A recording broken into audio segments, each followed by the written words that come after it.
गंगा दशहरे का मतलब जानते हो आप? केवल गंगा जी का नाम ले लेने से, एक लोटा जल शंकर भगवान को आज समर्पित कर देने से, या गंगा जल का एक जरा सा छींटा शरीर पर पड़ जाने से 10 पापों से मुक्ति मिल जाती है। दशहरा का मतलब है 10 पाप से मुक्त हो। पहला पाप है किसी के घर का बिना पूछे कोई सामान उठाकर हमने भोग कर लिया हो, तो उस पाप से गंगा दशहरे के 10 पाप से मुक्ति दिलाता है गंगा दशहरा। दूसरा, किसी ब्राह्मण किसी गुरुजन को मुख से अपशब्द कह दिया हो, तो आज ही का दिन है जिस दिन पाप कर्म से मुक्ति मिल जाती है। तीसरा, किसी स्त्री को, किसी नारी को, किसी कन्या के प्रति, स्त्री के प्रति, नारी के प्रति अगर गलत सोच लिया हो या गलत कर्म हमने कर दिया हो, तो उस पाप से मुक्ति गंगा दशहरे का दिन दिला देता है। चौथा,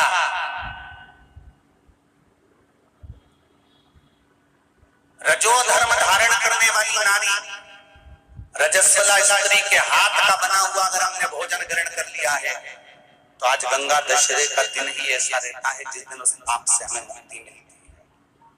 पांचवा, किसी के यहाँ सूतक जानते हो सभी लोग, या सावड़। सूतक का मतलब होता है किसी के यहाँ कोई मर गया और उसके यहाँ का तुमने भोजन या पानी ग्रहण कर लिया। सावड़ का मतलब होता है किसी के यहाँ बच्चा हुआ, तुम्हें मालूम नहीं था, उसके घर का 8 दिन का 10 दिन का तुमने भोजन या पानी ग्रहण कर लिया। सूतक या सावड़ का भोजन या अन्न पानी ग्रहण कर ले, तो 5वें नंबर का गंगा दशहरे का वर्णन करता है कि 5वां पाप, इस पाप से भी लोगों को मुक्ति मिल जाती है।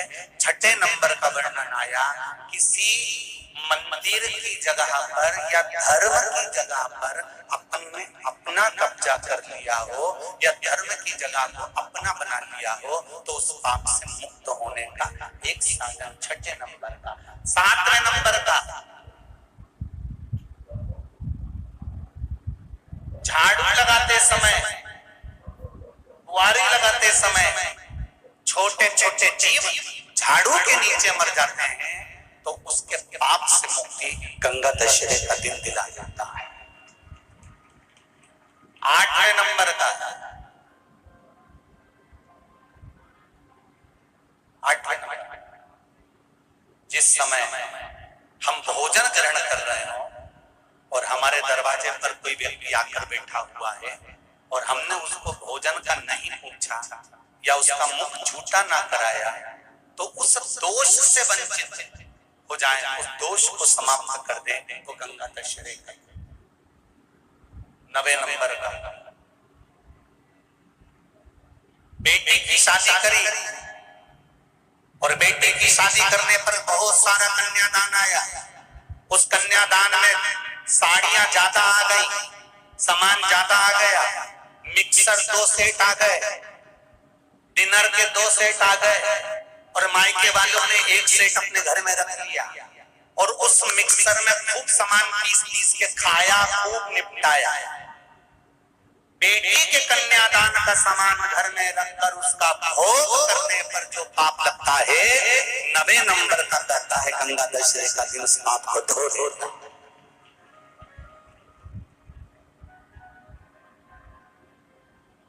10वें नंबर का महाराज, यदि किसी तीर्थ में जाकर हमने कोई गलत काम करा होता है, तो गंगा दशहरे का ये आज का दिन हमारे पाप को वो धो देता है। ये गंगा दशहरे के 10 पाप को धोने के लिए मात्र एक दिन है गंगा दशहरे का दिन।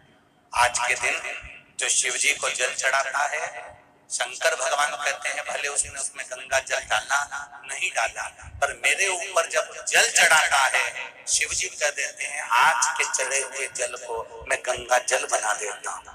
आज गंगा दशहरे का खूब भजन करो, दान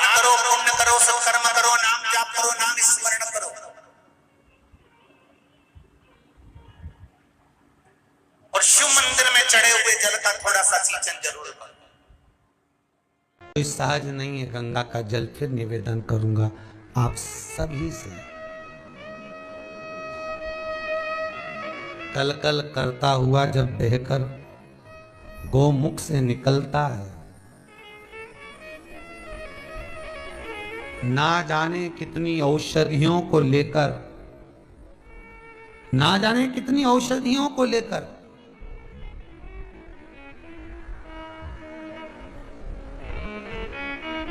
देवप्रयाग तक आता है।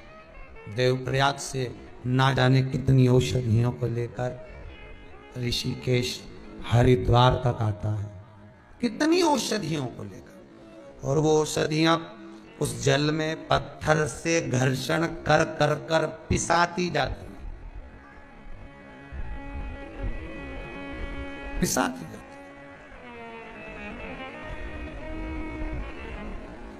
इसीलिए तो गंगा के जल में कीड़ा नहीं होता है, चढ़ता नहीं है, बदबू नहीं आती, गंध नहीं आती। जब लोगे तब निर्मलता देगा, तब निर्मलता। एक नर्मदा और एक गंगा। एक नर्मदा, शास्त्र कहता है, लिंग पुराण कहती है, शिव महापुराण कहती है कि नर्मदा का कंकर शंकर है,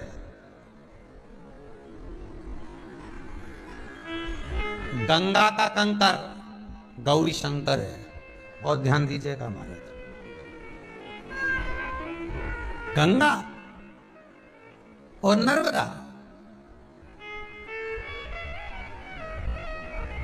नर्मदा का एक एक कंकर शंकर का भाव व्यक्त करता है। आप नर्मदा जी, शिव महापुराण की कथा में पहले भी कहा आपको, जब शिवलिंग कथा कर रहे थे, शायद पिछले वर्ष की बात होगी। अगर आप लोगों ने नहीं सुनी हो तो हमारे चैनल पर जाकर और उस कथा को निकालकर अवश्य श्रवण करें। जब हमारे चैनल पर पहुंचेंगे सब्सक्राइब करके उस चैनल पर कथा को निकालिएगा, पिछले वर्ष की शिवलिंग शिव महापुराण कथा सुनिएगा।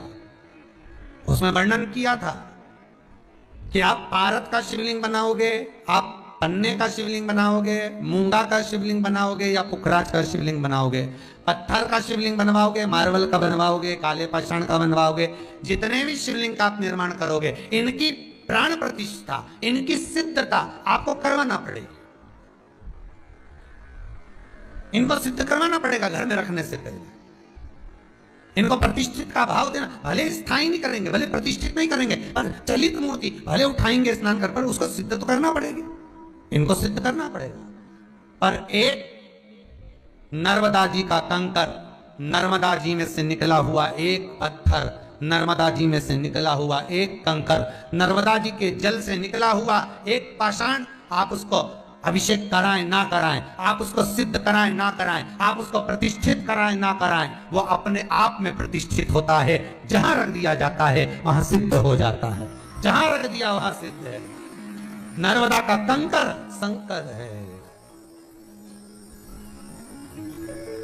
नर्मदा का कंकर शंकर।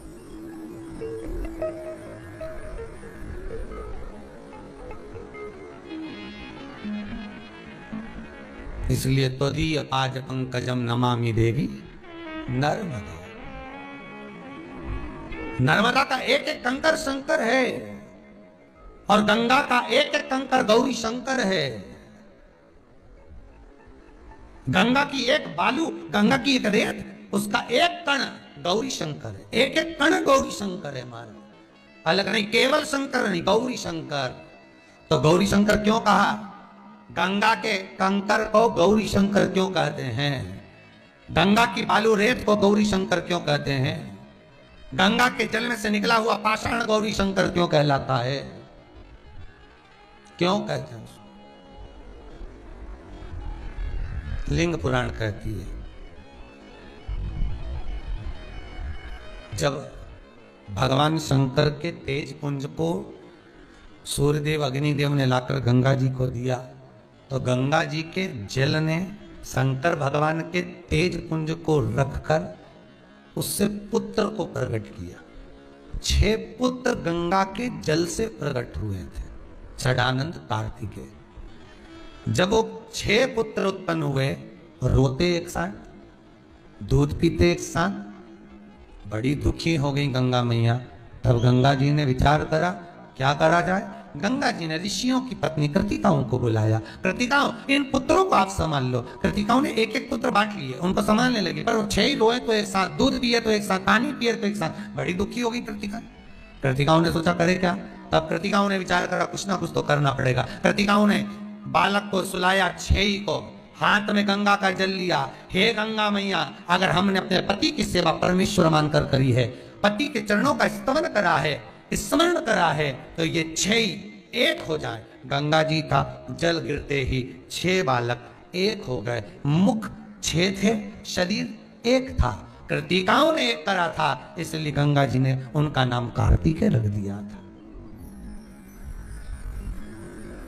गंगा का जल, गंगा मैया शंकर भगवान के पुत्रों का पालन भी करिए। 6 बेटे और 5 बेटी गंगा के जल से प्रगटी हैं भगवान शंकर की। भगवान शिव के जो 13 बच्चे हैं, उन 13 बच्चों में 6 लड़के कृतिका ने पाले। जो 6 पुत्र वो एक हो गए थे, भले कार्तिक अब एक कहलाएंगे तो 6 पुत्र और 5 बेटियां। जब शंकर भगवान स्नान करने बैठे गंगा के जल में, शरीर में से जो पसीने की धार निकल रही थी, उसने 6 रूप, गंगा जी ने 5 रूप बांट दिए। शिव जी की 5 बेटियां उत्पन्न हो गई थी, जया, विषहरा, सामरी बारी, दौतली और देव। ये शंकर जी की 5 बेटियां भी गंगा के जल से प्रगटी हैं। 5 पुत्र।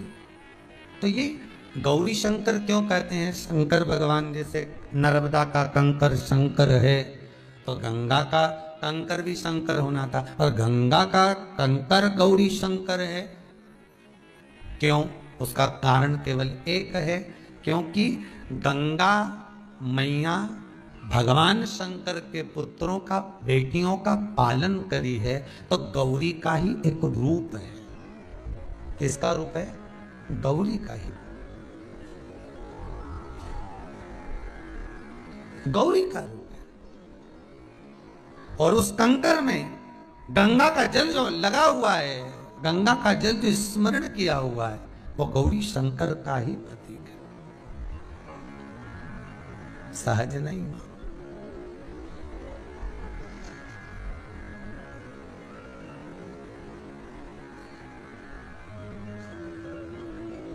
मानो तो मैं गंगा माऊं, ना मानो तो बहता। ये आपके ऊपर है, आप क्या मान सकते हो गंगा जी को। हम तो आप लोगों से भी कहेंगे, और जितने इस आस्था चैनल के माध्यम से कथा सुन रहे हैं उनसे भी निवेदन करेंगे, जितने फेसबुक यूट्यूब पर कथा श्रवण कर रहे हैं उनसे भी निवेदन करेंगे, जब 6 अगस्त को शिवलिंग का आप निर्माण करेंगे, पूजन करेंगे, तो निवेदन रहेगा सावन के महीने में आप हरिद्वार जाएं, प्रयाग जी जाएं, काशी जी जाएं, ना जाएं, पर आपके घर में अगर थोड़ा सा गंगा जल है तो उस गंगा जल को 2 कलश में, पानी में 2 कलश में थोड़ा थोड़ा डाल लेना, और जैसे कांवड़ चढ़ाते, कांवड़